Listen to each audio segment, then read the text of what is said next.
हरे कृष्णा। आज हम विशेष चर्चा करने वाले हैं।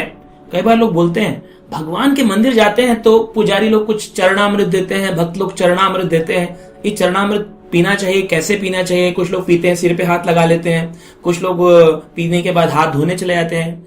और ये क्यों पिया जाता है, इसका क्या कारण है? तो नारद पंचरात्र शास्त्र इस बात का वर्णन करते हुए कहते हैं, विष्णोपादुतगम पित्वा कोटि जन्म अघनाशनम तदेव अष्टगुणम पापम भूमो विंदो निपातना।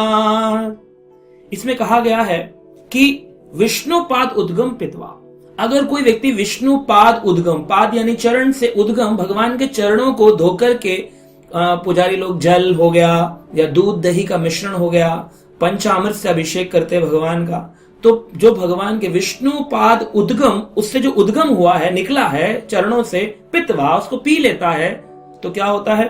कोटि जन्म अघ नाशनम। अघ यानी होता है पाप, कोटि यानी करोड़, कोटि जन्म अघ पाप नशनम, यानी उस व्यक्ति के करोड़ों जन्मों के पाप नष्ट हो सकते हैं भगवान के चरणों का अमृत।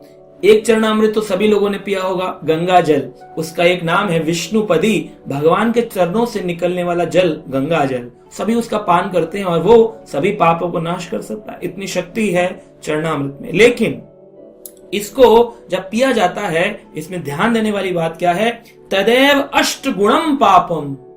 अगर ये जो पीते वक्त अगर किसी ने ध्यान नहीं दिया, अष्ट गुणम पापम, 8 गुना पाप लगता है। भूमो बिंदु निपातनात्, अगर भूमि पर एक भी बूंद चरणामृत की गिर गई तो उसके जो पाप हैं वो मल्टीप्लाई होकर 8 टाइम्स, 8 गुना हो जाते हैं। जस्ट इमेजिन, 8 गुना पाप हो जाते हैं। यानी कि नीचे ना गिरे, इसका ध्यान रखना है। तो एक तरफ तो करोड़ों जन्मों के पाप नाश करने का चरणामृत में शक्ति है, दूसरी अगर गिर गया तो 8 गुना पाप लगते हैं उस व्यक्ति को।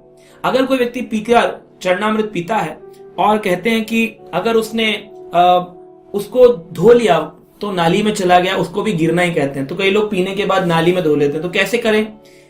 पीने के बाद नल पर जाएं, तो नल पर जाकर के थोड़ा जल लेकर के पहले पूरा पान कर लें। पान करने के बाद जब पूरा चरणामृत समाप्त हो जाए, उसके बाद हाथ हमें धोने चाहिए ताकि नाली के अंदर एक बूंद न जाए। अगर हाथ से जमीन पर गिर जाए तो क्या करें? उठाकर के जमीन से फिर उसको दोबारा स्पर्श अपने मुख में कर लेना चाहिए। भूमि पर गिरने के बाद हमें पश्चाताप करके हमने उसे पी लिया। कोशिश करें जब भी कोई चरणामृत दे, कम से कम मात्रा में चरणामृत लेना चाहिए, इतना जो कि मेरे हाथ की ऐसे बनाना चाहिए, इसकी बीच की स्थान में आ सके। कुछ लोग ऐसे करके चरणामृत लेते हैं, कुछ लोग ऐसे करके लेते हैं। चरणामृत पीने का तरीका है क्या? यहां पर एक लाइन बनती है, इसको कहते हैं ब्रह्म तीर्थ। ब्रह्म तीर्थ से इस चरणामृत का पान करना चाहिए। जहां पर मेरे ओठ जो है उसके बीच में ब्रह्म तीर्थ को ले जाकर के ऐसे चरणामृत पिया जाता है। चरणामृत पीने के बाद कई लोग कहते हैं भारत में सिर पर लगा लेते हैं चरणामृत पान करके। तो सिर पे लगाया आपने, अब सिर पर वो ड्राई हो गया, सूख गया, फिर आप स्नान करने के लिए गए और आप नहाए तो फिर चरणामृत बहकर नाली में चला गया, तो फिर आपको पाप लग सकता है। इसलिए हम लोग देखते हैं हम इतना सारी चीजें करते हैं, लेकिन ध्यान से ना करने के कारण कई प्रकार के पाप हमसे हो जाते हैं अनजाने में।